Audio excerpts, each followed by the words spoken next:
Welcome to the Family Beacon podcast from Minnesota Family Council with hosts Grace Evans and Moses Brattrud. Stay informed on the top stories on life, family, and religious freedom.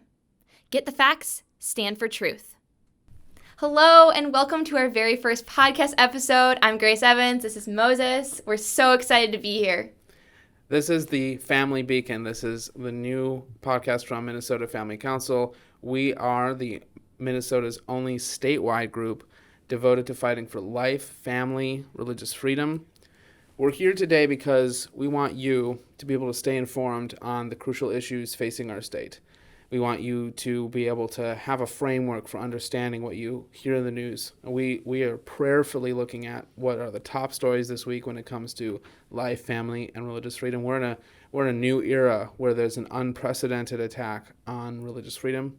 There are unprecedented opportunities to defend the sanctity of life, and God's design for the family is also imperiled by developments over the last few years. So this is the time, this is the moment for us to get engaged and to equip the rising generation to fight for life, to stand for truth, and that's why we're here today. But before we get into our stories for this week, I want to talk about who we are. Yeah. Grace, why are you so excited about this? What motivates you? Yeah, so I'm a 20-year-old college student. I attend Bethlehem College in Minneapolis. Great school if you're looking to go to college. They're not paying me to say this, but you really should check it out. They're probably paying her to say that. Not sponsored. So I attend college, and I work part-time here at Minnesota Family Council, and I'm very passionate about young people getting involved and engaging with culture. It's so important to speak the truth, to know why you believe what you believe. And I believe that we're all here for such a time as this, as the book of Esther says. And I'm very passionate about the pro-life movement as well and defending the unborn. That's the greatest evil of our time. And that's really what got me into speaking on culture and speaking on politics is the pro-life movement. And that's what I'm most passionate about. But I'm really excited to be here. So Moses, how about you just share a little bit about yourself and why you're passionate about the podcast? Yeah, so I've been the Director of Communications at Minnesota Family Council for a couple of years. And man, I have been so excited about starting this podcast. This has been our brainchild for, months. I don't know, a year, honestly, Yeah. because it has just been working behind the scenes to put this together and bringing our producer Jack on board, who's behind the camera. Yep. And that's been so crucial to putting this all together. So personally, I live in beautiful, historic St. Paul, Minnesota with my wife and our little daughter who's almost 2 years old. And I'm passionate about religious freedom, fighting for life, and just defending the truth of God's word against in a generation that has trouble accepting divine revelation, has trouble accepting God's design for families, and just letting our light shine in the darkness is just so important. That's probably why I'm here more than anything else. Yeah, absolutely. Our culture is dark, and we're here to shine that light. Maybe we can talk about scheduling too, just so that they have a heads up on what we're planning to do. We'll release the podcast every Friday. That'll go out in our weekly newsletter, and you can subscribe to that on our website, right, Moses? Yes, absolutely. Yeah. You can subscribe to get the weekly newsletter on our website, mfc.org/subscribe. You can also subscribe to get this podcast on whatever platform you get your podcasts, and also on Facebook and YouTube if you prefer the video version of that. Yeah. Got to see our pretty faces. Yeah, absolutely. If you're only listening to the audio version, you're really missing out. I really suggest that you go to YouTube right now, look us up, and smash that subscribe button. Yeah, as they always say, murder that like button, kill that subscribe button. So, what are we going to be doing? We're going to be talking about pro-life, pro-family content. What matters to you? Mm-hmm. You're driving to work, you're driving home from work, you're washing the dishes. What do you care about when it comes to news on life, family, religious freedom in Minnesota? We want to provide that. So we're going to do 2 to 3 stories every week. It's going to be like a 20 to 30 minute format. Nothing too long, nothing too crazily complicated, because we want to we want to break things down, make things bite-sized so that you and your family are equipped to face whatever cultural nut craziness. Cultural noise, we could say. Cultural noise. It's stronger than that, though, because we are living in a crazy age. Mm-hmm. The age of crazy. So we're going to be covering news stories. We're also going to be welcoming guests to our show in the coming weeks and months. We want to hear from you. What guests you want to have on our show? What do we need to be talking about? Because we want to be the voice of the church. We want to speak into the church so that we're able to communicate. I'll just big picture for a second. Minnesota Family Council is about communicating what churches need to our legislative leaders, and communicating from our legislative leaders to churches, building that communication, fighting for life, family, and religious freedom by educating churches and Christians, working for Christian education, working at the legislature, working in the courts, doing all those things so that we can practice Philippians 1:27, citizenship worthy of the gospel of Christ in every area of our lives. So Moses, why don't you tell us about our top story this week, which is about what happened in Austin, Minnesota with human rights cancellation. Yeah, oh my goodness, what a crazy situation. So Austin, Minnesota, for those of you who are not familiar, is a mid-sized town in southern Minnesota, about 25,000 people. It's the headquarters of Hormel Foods and the makers of Spam, and home to the Spam Museum. So I know I'm planning a trip to Austin very soon. Work field trip. Absolutely, yeah. I think they give you some Spam if you go to the Spam. Oh, my dad would love that. Yeah. Shout out to my dad. Oh man. Okay. Trying to not think about Spam right now. Yeah, let's get to the controversy. Okay, so I'm sorry. Not my favorite thing, but the city of Austin has a human rights commission. Generally, that's something you see in big progressive cities, but this is a small, relatively conservative city that has one. And that's great. We believe in human rights. However, up until last week, the city of Austin's Human Rights Commission had a great guy on there called Dan Mueller. I had the pleasure of meeting Dan a couple weeks ago at Minnesota Family Council's annual banquet. He's a great guy. He's married to Patricia Mueller, Representative Patricia Mueller. She's the state representative for that area. And so she serves in the legislature. He serves on the Austin, or did serve on the Austin Human Rights Commission. However, last week, the city council voted to remove Dan Mueller from the Austin Human Rights Commission. So they had a statement. I'm gonna read briefly from their statement, and I'll read then from Dan Mueller's response. The Austin Human Rights Commission is built on enduring values that promote human dignity and diversity, respect, the attainment of quality of life for all, empowerment, integrity, social justice, advocacy, equity, and inclusion. All those buzzwords. Yeah, Yep, all those buzzwords. Also, there's an extra comma in that statement. Very woke, Very woke. Yeah. The City of Austin and the Human Rights Commission leadership team have received numerous concerns from the community. From community members regarding Commissioner Dan Mueller. Commissioner Mueller is publicly aligned with at least 3 groups with a mission that opposes universal human rights. How dare he? Oh, man. The dramatic horrors, tension is really getting to me right now. I'm like sweating right now. Yeah, absolutely. And it's not just the studio lights. While Commissioner Mueller is free to associate with groups of his choosing, it is the conclusion of the Human Rights Commission leadership team that Commissioner Mueller's actions undermine the credibility and effectiveness of the Human Rights Commission. Now, the 3 groups identified were, among others, Minnesota Family Council. Oh. Now, this is news to me, Grace, that we oppose universal human rights. Yeah, that's news to me too. We fight for the sanctity of preborn lives here, which many other groups in Minnesota refuse to do. In fact, they do the opposite. They support taxpayer-funded abortions and support literal baby murder. But here at Minnesota Family Council, we fight for the preborn, and that's our core issue. Absolutely. So we're fighting for human rights. We're a human rights organization. Absolutely. And moreover, in terms of things that we're not actively fighting for, we absolutely support the life, liberty, and freedom of all people in this country. Yeah. We are not discriminating against anyone. Okay? So let's just get that out of the way right now. So The idea that we are some kind of hate group is laughable.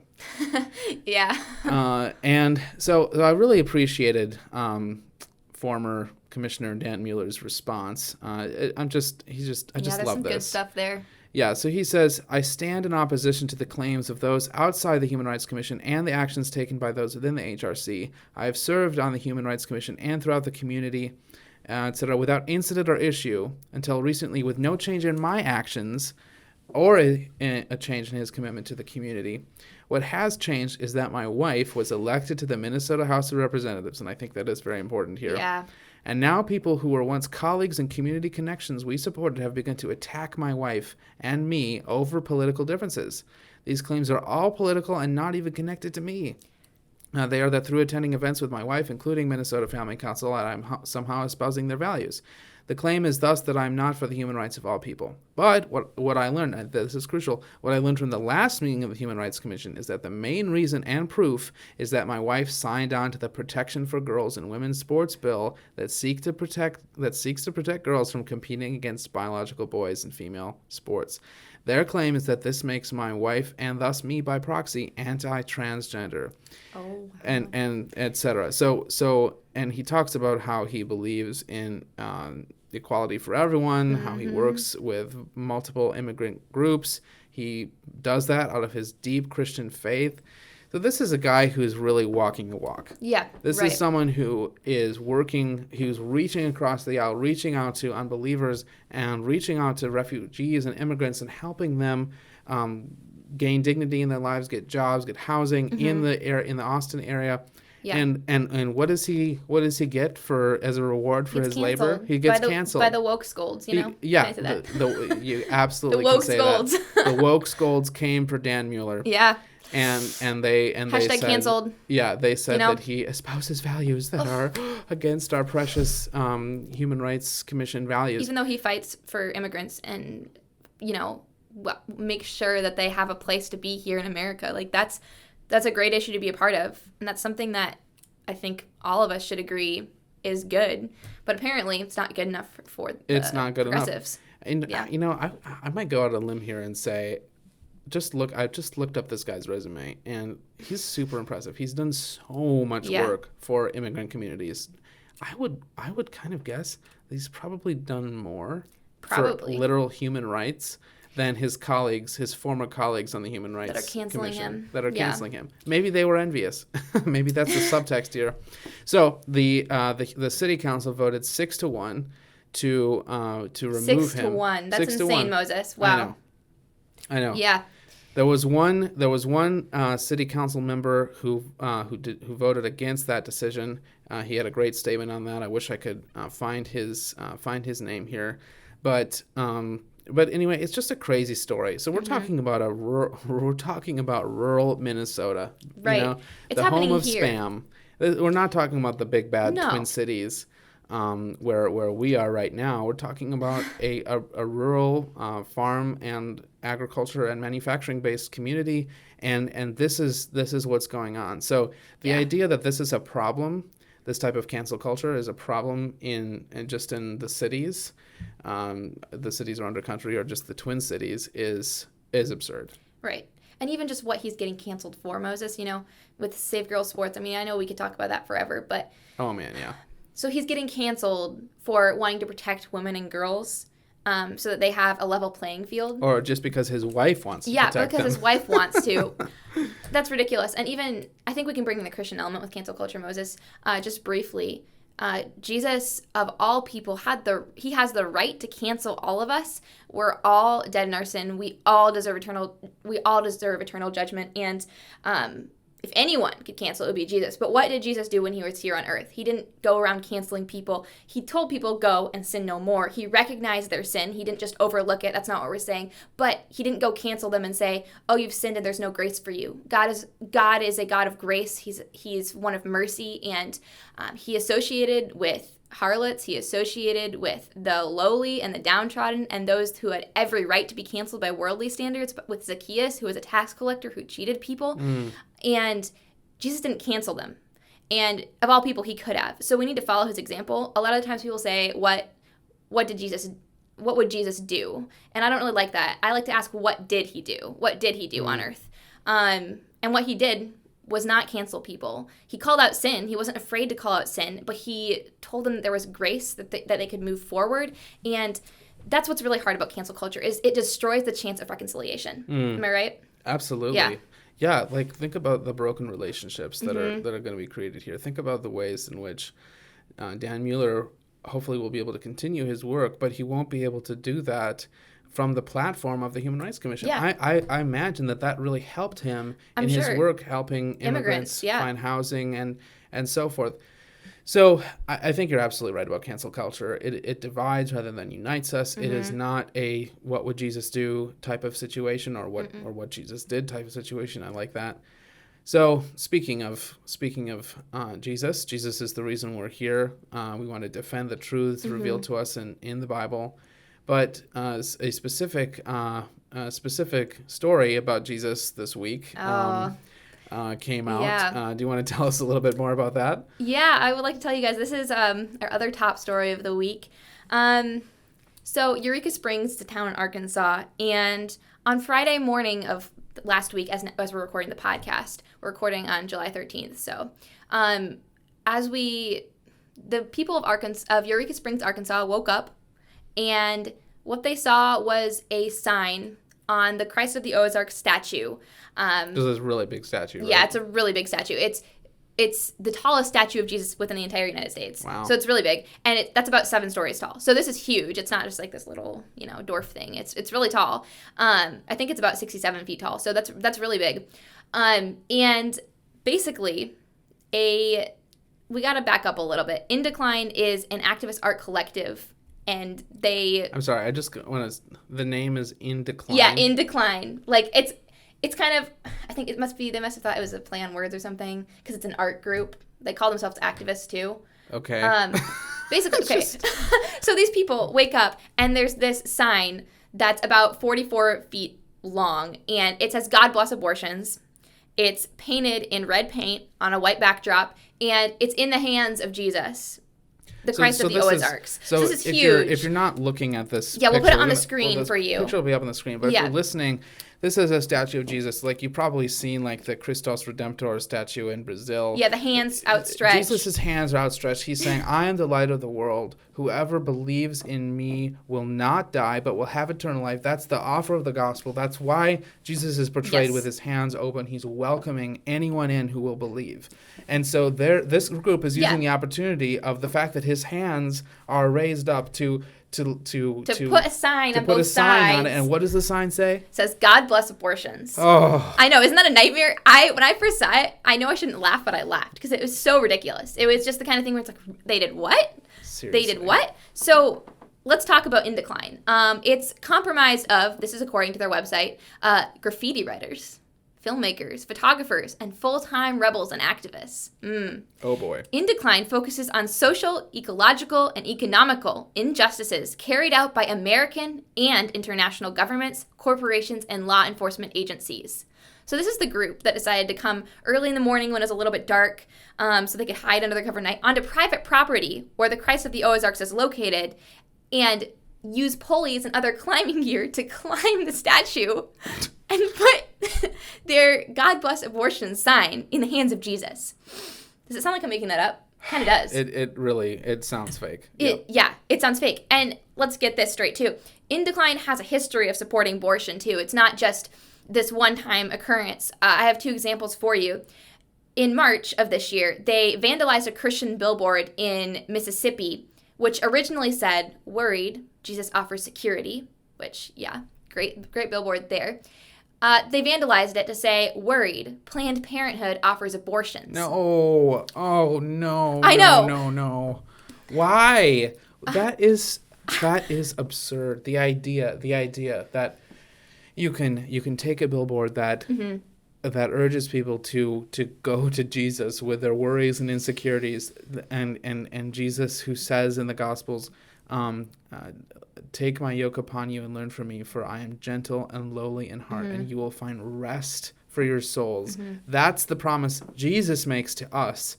And these activists think that they're somehow improving that billboard by illegally, pointing people of towards course, baby murder. by pointing people towards Planned Parenthood, a racist organization that practices the murder of children in the womb. Mm-hmm. And somehow they think that will allay people's fears. Yeah.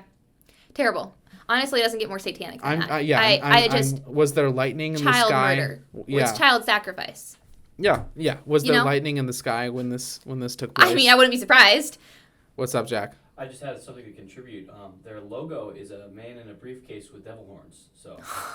Okay, all right. Our producer Jack yeah. is letting us know that the logo of this group, In Decline, is actually a dude with a briefcase and devil horns. Now, I definitely get what the devil horns are trying to do. I get that. But what's the briefcase? Yeah, I wonder what the briefcase is. Is he like a man about town? Is he going to his office job, but he's also Satan? I have no idea.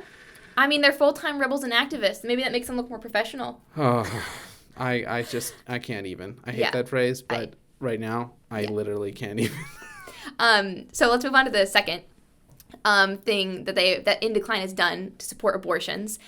They've raised money for radical pro-choice groups in Arkansas, such as the Arkansas Abortion Support Network. And I think I've heard of these. Yeah, have you heard? Yeah, it's like these groups, like they raise money and they just pay for people's abortions. Right. And it's just like... They ran out of funding recently. I was on their Instagram. And they ran out of funding? What trauma. They ran out of funding to kill babies? Oh, no. The atrocity, I was like, this is good. But anyways, so they raised about $1,000 for them in like less than a day or something. They were bragging about that on their Instagram. So anyways, point being made is In Decline has a history of supporting abortion, of supporting baby murder, which is what it is. And it's not a one-time occurrence. And Moses, I want to read to you something that they posted, because In Decline decided to do an Instagram post. So this sign got taken down from the Christ of the Ozarks statue. It got taken down after a few hours. I think it got taken down around 9 a.m. and it was up at like 7. So really wasn't up there for very long, for good reason. Good. But they still decided to post about it on their Instagram and got a lot of likes and traction, of course. And they have a long caption talking about why they did it, all their social justice lingo. And I just want to read you a quote from it, okay? Okay, here we go. Okay, here we go. We think Jesus would understand the concept of a difficult decision. Oh. He supposedly had to make a few of them and understood sacrifice very intimately. Oh my gosh. I just can't read it with a straight face. No. That's the levels on which that is wrong. It's like it's like the Burj Khalifa in terms of how many levels on which that is wrong. I know. And I think the main thing for me that I immediately think of is there are 7 deadly sins that the Lord hates that are clear in the Bible. One of them is shedding innocent blood. The Lord hates that. It's an abomination to him. And the fact that they are using Jesus to advocate for baby murder, to use it as their personal billboard, they literally say that in their post too. They're using it as the billboard because it can be seen from so far. That's why they decided to use it on private property again. Ridiculous. And we can acknowledge, Jesus had to make hard decisions in the garden. He had to make the decision to die on the cross for the entire world. That was the biggest decision in the history of the world. The difference is that Jesus always fought to protect life, not eradicate it.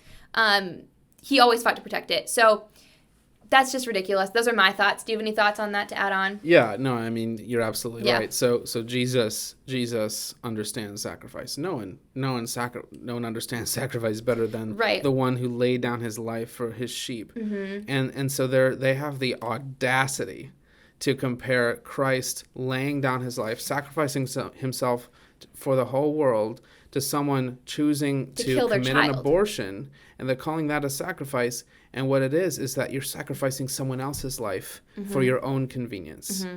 And the idea that those things would be comparable is absolutely from Satan. I mean, there's no other way to put it. That is sick making. Yeah, absolutely. So I'm going to read another excerpt from this Instagram caption. There's more. I have 2 more I think we should probably talk about, honestly. All right. And I'm going to want your immediate reaction to this one. It's really juicy here. So this is, again, from their Instagram caption, In Decline. You can go look. Don't follow them. Yeah, seriously. Go look and see for yourself. This is what they say. In Arkansas, there is only one 65-foot statue of Jesus.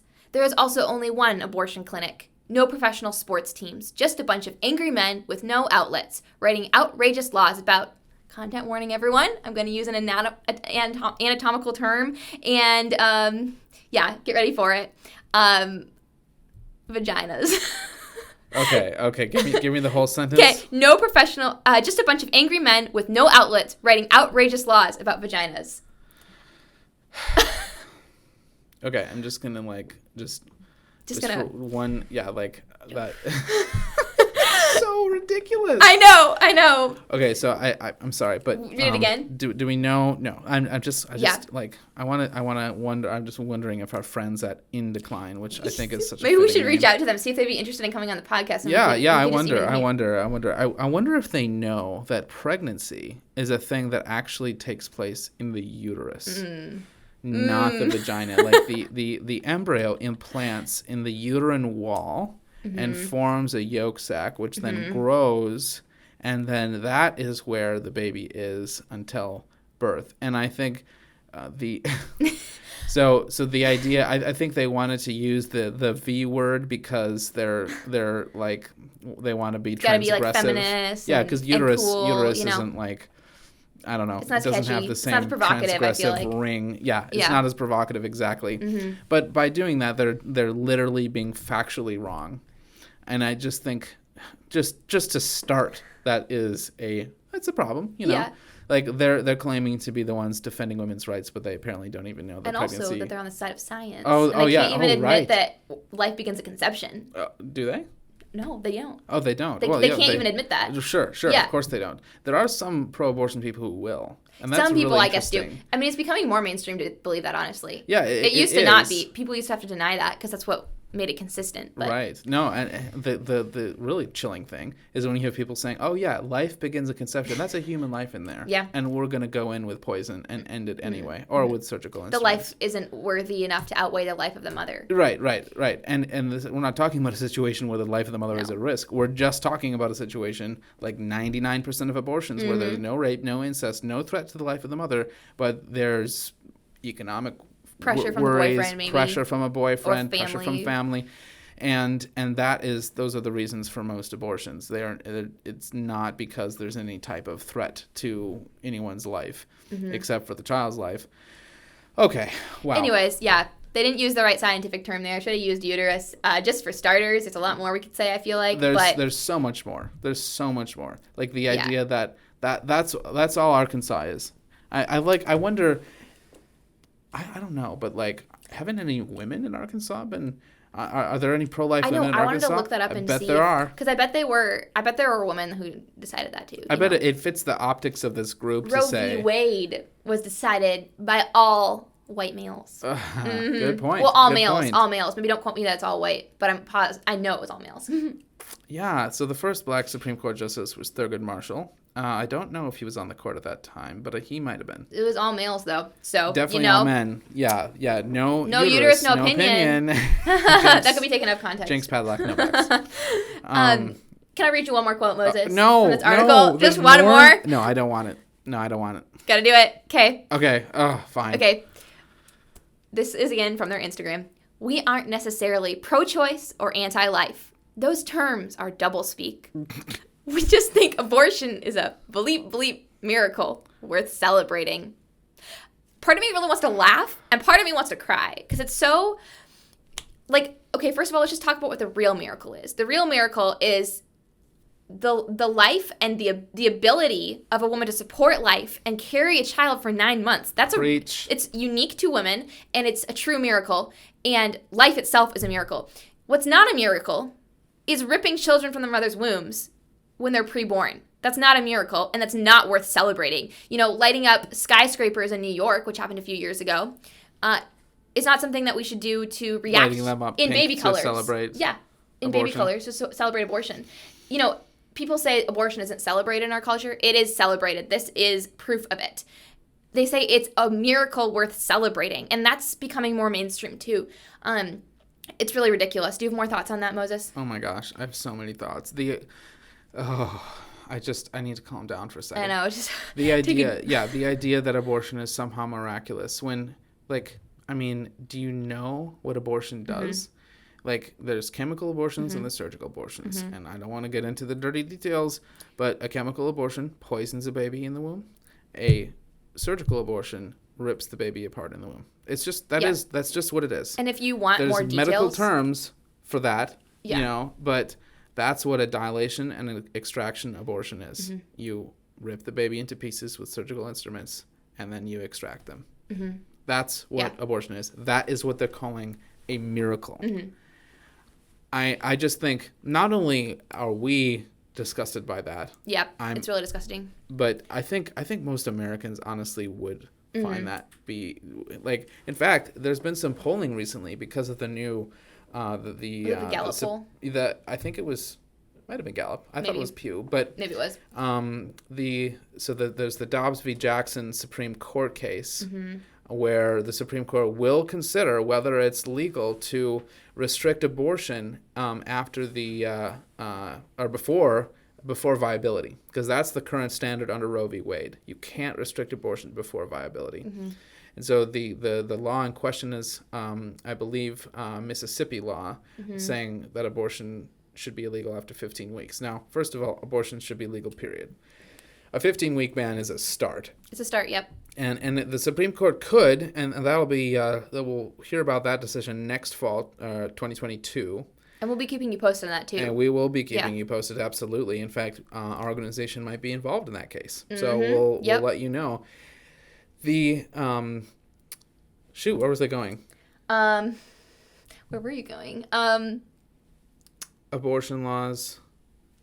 Oh, yeah. So it was that poll. I'm sorry. Yeah. So the poll said that many Americans, a majority of Americans, support restrictions on abortion even up to the first trimester. Certainly in the second 2 trimesters. Everyone, not everyone, but everyone besides a little cadre of pro-abortion radicals are in favor of sensible abortion restrictions that ban abortion completely or mostly in the second and third trimester.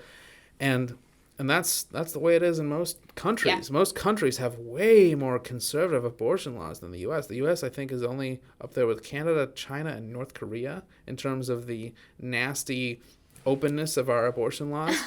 And it's just bad. Yeah. Okay, we should bring this in for a landing. Yeah. This is an insane story, though. These people. I know. It's the real story, I think, is that there are actually crazy people out there who believe this. They believe that abortion is a miracle. Abortion is a miracle. What? And I think the bottom line, Moses, is that progressives like In Decline feel the need to do this sort of thing, to hang huge banners saying radical things like God bless abortions from religious icons, because it's their attempt to normalize murder or normalize immorality, but normalize murder in this case, normalize baby murder. And they have to try to normalize it because it is the shed of innocent blood. And you have to try to normalize that if you're on that side, because it's so ludicrous. It's not normalized right now. They're trying to normalize it. And thankfully here on this podcast, we're here to bring you the news from a biblical perspective, help you dig through the weeds, so to speak. We're helping you see through the noise, listen through the noise. And we can see this specific instance for what it is. It's an assault on the image of God. It's an assault on the Lord's name, honestly. It's an abuse of his name. It's abuse of Christianity, I would say. And as Christians, we need to reject this and other attempts like this to infuse abortion ideology into everyday life here in America and in Minnesota, too. Absolutely. Yeah. No, you're so right. The game that's being played is not remember when abortion used to be safe, legal, and rare? That was the Clinton era mantra, like abortion is bad, but it should be legal. We should, and they realized, that's not really working for us because people are slowly becoming more pro-life because of the new discoveries in embryology about really, pain, infants being able to feel pain very early in pregnancy. The heartbeat starting at 5 or 6 weeks. Ultrasound technology improving hugely. Exactly. So the humanity of the unborn is more obvious than ever before. And it will only... So now they're saying, oh, no, abortion's not bad. Yeah. Abortion's amazing. Abortion is a miracle. And everyone deserves the right to have access to it, so everyone should pay for it. Right. So taxpayers should pay for it, precisely. Okay, this is the Family Beacon from Minnesota Family Council. Subscribe now, wherever you get your podcasts, or on YouTube or Facebook or Instagram, so that you can get this content every week. We're going to be coming at you with more super relevant stories so that you're able to, as Grace said, cut through the noise, get to the point, get the facts, stand for truth. I'm Moses Bratrud. And I'm Grace Evans. This is the Family Beacon from Minnesota Family Council. Catch you next time.